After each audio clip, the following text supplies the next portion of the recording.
Bom, olá queridos, graça e paz da parte do Senhor Jesus. Nós temos hoje a responsabilidade de falar um pouco do nosso manancial, que conforme propôs aqui, no dia 17 de abril, a gente tem como tema o testemunho pessoal. Mas antes de lermos o nosso manancial e meditarmos na palavra do Senhor, eu queria te convidar a fechar os seus olhos. Vamos orar ao Senhor nessa hora. Pai de amor, obrigado mais uma vez por estarmos tendo a oportunidade, o privilégio de ter acesso à Tua palavra.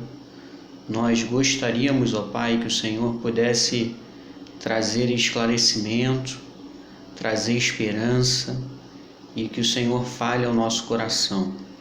Abençoe a vida do nosso pastor e da sua família, Senhor. Abençoe a vida dos líderes da Igreja Batista Memorial. Abençoe os membros, Senhor, os jovens, os adolescentes, as crianças. Toma a Tua Igreja, Senhor, em Tuas mãos nesse momento e que nós possamos estar sempre firmados no Senhor, ó Pai. Nos ajude, fala conosco através da Tua palavra. É essa oração que lhe fazemos em nome de Jesus. Amém e amém. Bom, queridos, o manancial traz o tema do testemunho pessoal e ele traz duas citações bíblicas, a de Daniel capítulo 1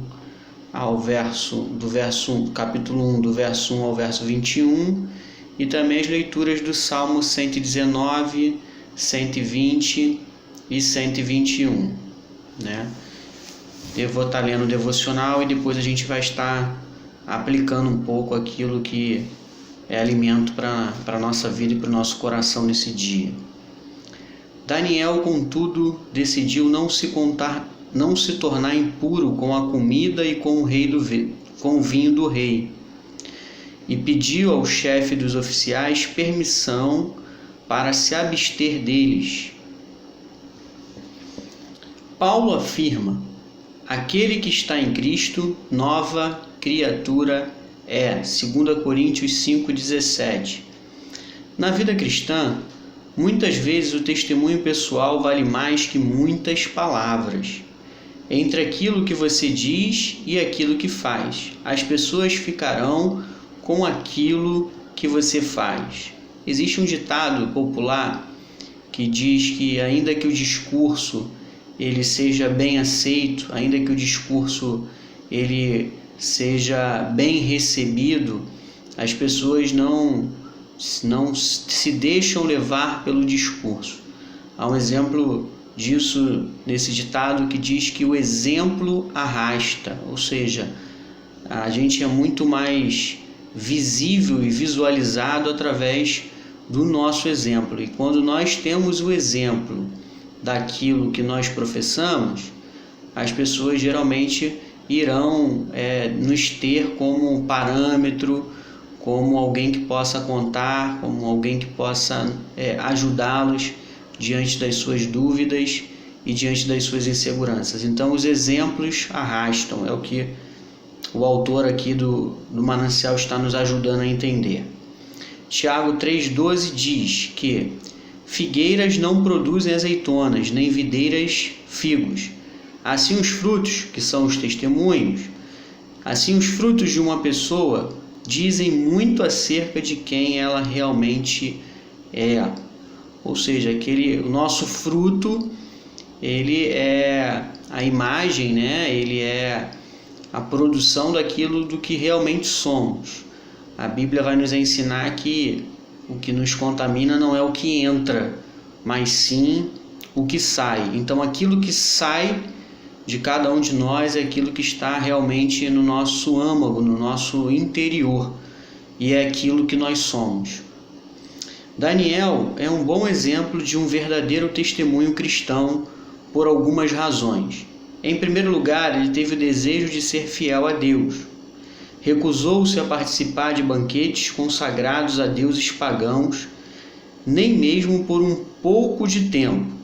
Em segundo lugar, ele nos ensina que devemos lutar por nossa fé. Ele foi ousado ao descumprir uma ordem do rei, sendo que o próprio chefe dos eunucos tinha medo de desobedecê-lo. Versículo 10. Foi sua ousadia que o levou, bem como a seus amigos, a ficarem ao lado da fé. Em seguida, ele nos ensina que devemos ter compromisso com Deus a quem servimos.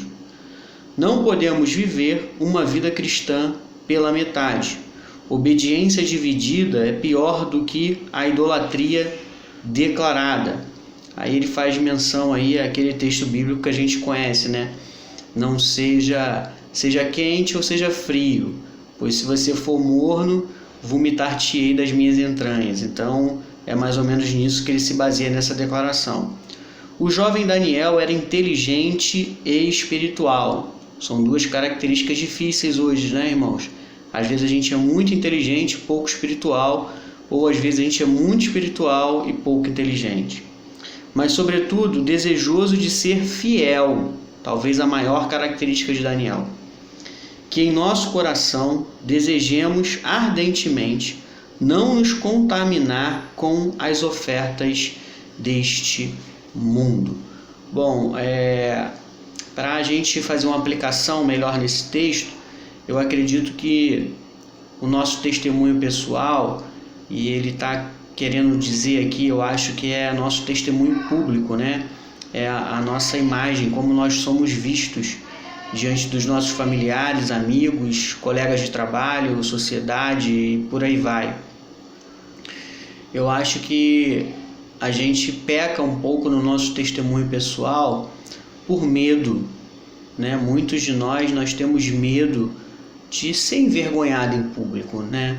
Tem pessoas que têm tanto medo dessa coisa de as coisas acontecerem em público que elas travam, outras não conseguem falar, outras precisam de alguma coisa para desviar a sua atenção. Eu estive vendo um filme recentemente que um político segurava um clipe, ficava apertando o clipe, desviando a sua atenção para que aquela atmosfera pública não pudesse afetá-lo e deixá-lo nervoso e desconcentrado. Outras pessoas não conseguem se expressar, né? Às vezes a pessoa não consegue nem se expressar em relação ao amor que sente pelo seu marido ou pela sua esposa em público, né? A gente tem medo, a verdade é que a gente tem medo de passar vergonha ou de ser envergonhado em público.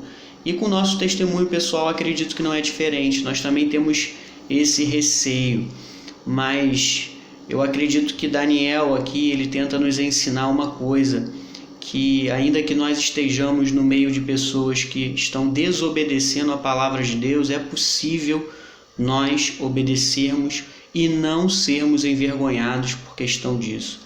Daniel, ele faz um acordo com o chefe dos eunucos, ele se apresenta depois de 10 dias a esse chefe, e eles estão ali mais revigorados, com uma feição física melhor do que os outros. Depois, quando o rei Nabucodonosor os chama para testar eles, a Bíblia vai dizer que eles são 10 vezes mais sábios do que os outros. Então, ou seja, há consequências e há resultados quando nós escolhemos correr esse risco de talvez em público expressar a nossa fé, a nossa fidelidade ao Senhor Jesus. Eu queria tirar um exemplo de uma Bíblia que eu estava lendo uma vez. Eu vi um artigo que falava sobre isso, trazendo para essa questão do público. Era uma outra temática, mas a história se encaixa muito bem. Imagine um pai de 2 crianças e ele está se divertindo na piscina, está tomando banho de piscina e ele mergulha, ele pula, ele está muito alegre naquela piscina, e ele convida um dos filhos e uma filha vai lá e pula nos seus braços, e ali ele brinca com a sua filha, joga ela para o alto, roda ela e ela fica muito alegre. E tem uma outra filha olhando aquela felicidade, aquela alegria, mas ela está na borda da piscina. E então o pai diz: vem, pula, vem brincar comigo, vem, fica conosco, vamos nos divertir, vamos nos alegrar, vai valer a pena, vem. E aquela menina, com medo, ela não consegue pular na água, não consegue pular nos braços do seu pai, por questão do medo de talvez passar vergonha e do receio do que pudesse acontecer com ela. Ou seja, às vezes a gente não ter um testemunho pessoal significa a gente ficar na borda da piscina, vendo outras pessoas se alegrarem, estarem juntos, mais próximos do Pai e estarem vivendo aquilo que o Pai gostaria que vivessem. A gente às vezes se alegra com a felicidade deles e a gente está na borda da piscina, a gente esquece que aquilo ali também pode ser para cada um de nós. Então, a minha palavra é que você pule, perca o medo, confesse ao Senhor Jesus onde quer que esteja, seja fiel à sua palavra e deixe que Ele vai cuidar. Ele não é uma boia furada, Ele não é um salva-vida que não sabe salvar. Ele deu a sua vida por nós, então Ele vai segurar na sua mão e você não vai se afogar. Deus abençoe a sua vida. Fique na paz.